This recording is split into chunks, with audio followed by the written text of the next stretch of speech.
Have you ever wondered why two people can retire at the same age but live completely different lives?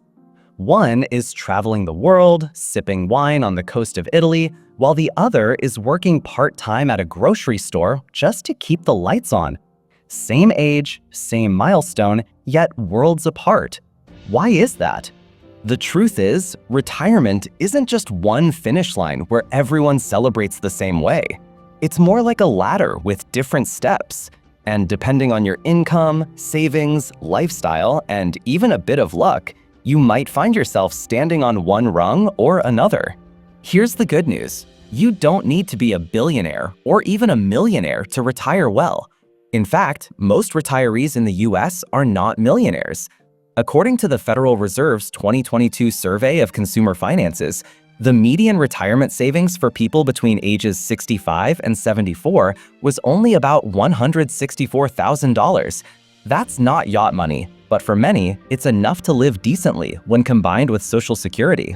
So let's break it down. I'm going to walk you through 6 different levels of retirement. By the end, you'll know not only where you might fit in, but also why aiming for the very top isn't always necessary. Level 1, Survival Mode. At this level, retirement feels less like freedom and more like a daily balancing act. You're mostly living off Social Security, and let me be blunt, it's not much. In 2025, the average monthly Social Security check is around $1,900, according to the Social Security Administration. Now, think about it. With rent, groceries, utilities, and healthcare costs, that money gets eaten up fast. So what happens? Many retirees at this level still work part-time, not because they're bored or looking for purpose, but because they have no choice. You've probably seen older folks working as greeters at Walmart, delivering groceries, or manning the cash register at a gas station. That's level 1, working because survival demands it. Housing at this level is bare bones.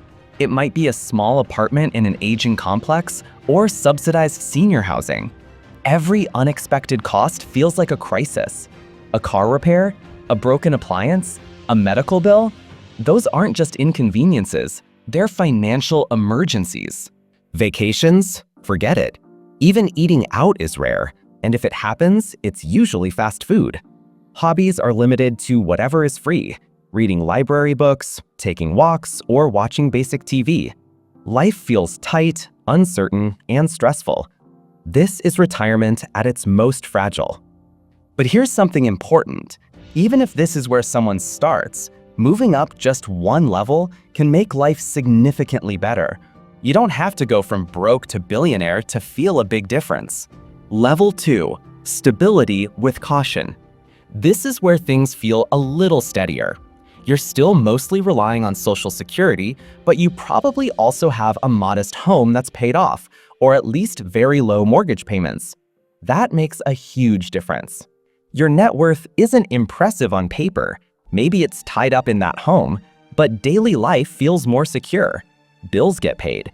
You've got a car that works, even if it's not flashy.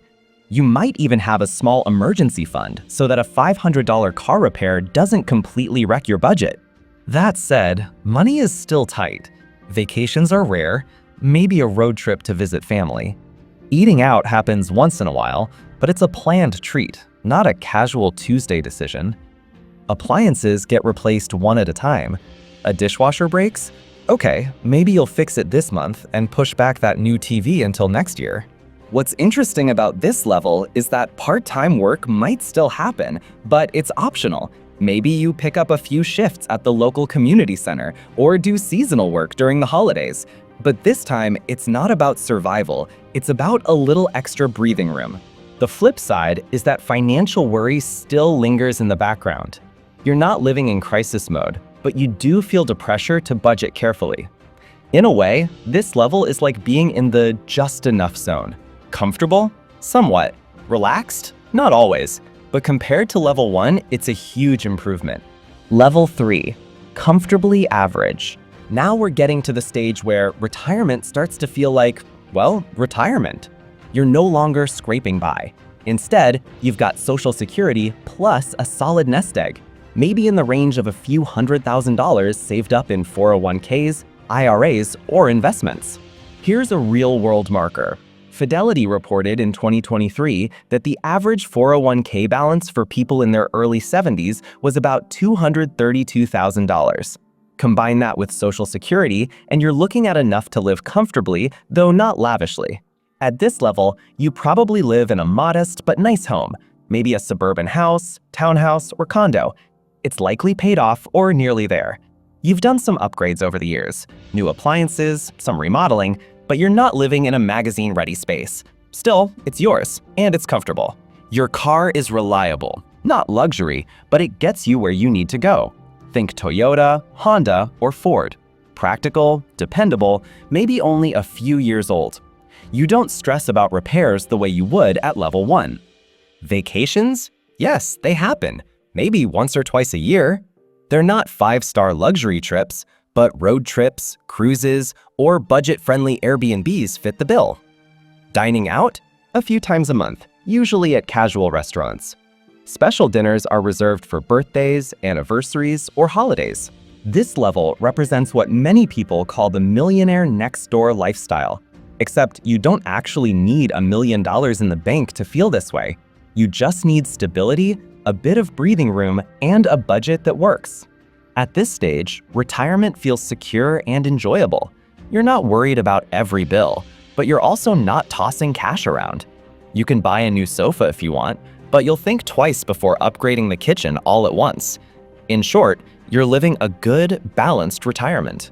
So far, we've covered 3 levels of retirement: survival mode, stability with caution, and comfortably average. And here's what's striking. Even moving from level 1 to level 3 can transform retirement from barely making it to living decently with peace of mind. In the next part, we're going to climb even higher. I'll show you what retirement looks like when money becomes less about survival and more about freedom, options, and, at the very top, luxury most of us can barely imagine. But before we move on, let me leave you with this thought. Retirement isn't about keeping up with the Joneses. It's about knowing what kind of life you want and what level will actually make you happy. Because believe it or not, many people stop at level 3 and live incredibly content lives without ever aiming higher. All right, let's climb a little higher on the retirement ladder. The next 3 levels are where money starts shifting from being a source of stress to being a source of choice. And trust me, the difference between comfortably average and freedom mode is bigger than you think. Level 4, freedom and flexibility. Here's where retirement finally feels like retirement with a capital R. You're not counting every dollar. You're not stressing about whether you can afford a vacation this year. You've got a net worth in the low millions, maybe $2, $3, or even $5 million. Now, remember, this doesn't mean you're flying private jets or buying yachts. What it does mean is that you have options. You probably live in a home worth $1 to $2 million in a desirable area. It's updated, comfortable, and when something breaks, you don't panic. You just call someone to fix it. At this level, a second home is not a dream, but a reality. Maybe it's a ski cabin, a beach condo, or a quiet place in the mountains. And here's the kicker. You don't need to rent it out to make it worthwhile. You keep it simply because you want it. Cars? They're premium, but not over the top. Think Lexus, BMW, or Cadillac. Newer models, reliable, and bought without financial strain. Travel becomes a regular part of life. 3, 4, maybe even 5 trips a year, domestic and international. Flying first class isn't a splurge anymore. It's just how you travel. Whether it's a spontaneous weekend getaway or a bucket list trip to Europe, you don't second-guess the decision. Dining out? You pick restaurants based on mood, not menu prices. Mid-range to high-end places are your normal spots. Dessert? Of course, you're not splitting the cheesecake anymore. And here's a subtle but important perk. You can help your family without hesitation. Covering your grandkids' tuition or gifting your adult kids a down payment for their first home doesn't hurt your lifestyle. In fact, it's one of the things that makes this level so rewarding. This is the stage where money doesn't buy happiness directly, but it does buy freedom, flexibility, and peace of mind. Level 5, luxury living. If level 4 is about freedom, level 5 is about indulgence. Your passive income alone could cover an upscale lifestyle, and you're definitely among the top earners in society. Your home? It's not just comfortable, it's luxurious. We're talking multi-million-dollar properties with professional landscapers, designers, and housekeepers keeping things pristine. And you probably don't have just one, you've got several homes in different parts of the country, maybe even abroad. Transportation shifts from nice car to fleet of nice cars. Multiple vehicles, all luxury brands, rotated and upgraded whenever you feel like it. And let's be honest, flying commercial starts to feel beneath you. You're either flying private or at least business class every single time. Vacations? We're not talking about cruises in the Caribbean anymore. We're talking multi-week international trips, luxury resorts, maybe even a yacht rental for a summer in the Mediterranean. Dining out is a daily affair, and it's always fine dining. The idea of looking at the right side of the menu to check prices, that's long gone. Education for your kids or grandkids? Private schools, Ivy League colleges, you're covering it all. At this point, you're not just financially secure, you're building generational wealth. Your family isn't just comfortable now, they're set for decades to come. This is the level where people say, money can't buy happiness, and you laugh quietly, knowing it certainly makes life more comfortable. Level 6, the top of the top. Finally, the summit. This is where wealth stops being about lifestyle and starts being about scale. We're talking hundreds of millions, or even billions. Only a tiny percentage of retirees will ever see this level. At this point, you couldn't spend it all if you tried. Private jets, super yachts, multiple estates across the globe, none of it makes a dent in your wealth. Your money is compounding faster than you can use it.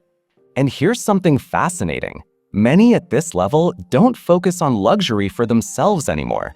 They focus on philanthropy, passion projects, or shaping legacies. Whether it's starting foundations, funding medical research, or creating scholarships, money at this level becomes a tool to influence the world. But let's be clear, this level is rare. Most of us won't reach it, and that's okay. Because here's the secret. Happiness in retirement doesn't require level 6. In fact, for many, chasing it creates more stress than peace. So, we've walked through 6 levels of retirement. From survival mode, where every dollar counts, to the billionaire's playground, where money is limitless. But here's the takeaway I want you to remember. You don't need to reach the top to live well. For most people, level 3 or 4 is more than enough to enjoy a secure, comfortable, and meaningful retirement. That's where you can travel, pursue hobbies, spend time with family, and truly relax without financial fear. The key isn't about comparing yourself to the ultra-wealthy. It's about figuring out what lifestyle you want and what it actually takes to support it. Because sometimes, aiming for enough is far more satisfying than endlessly chasing more. One final thought. Retirement is not just a financial milestone. It's a life stage. And peace of mind, good health, and strong relationships often matter more than how many zeros you have in your bank account. So wherever you land on this ladder, ask yourself, am I living the retirement that makes me happy? Because at the end of the day, that's the level that matters most.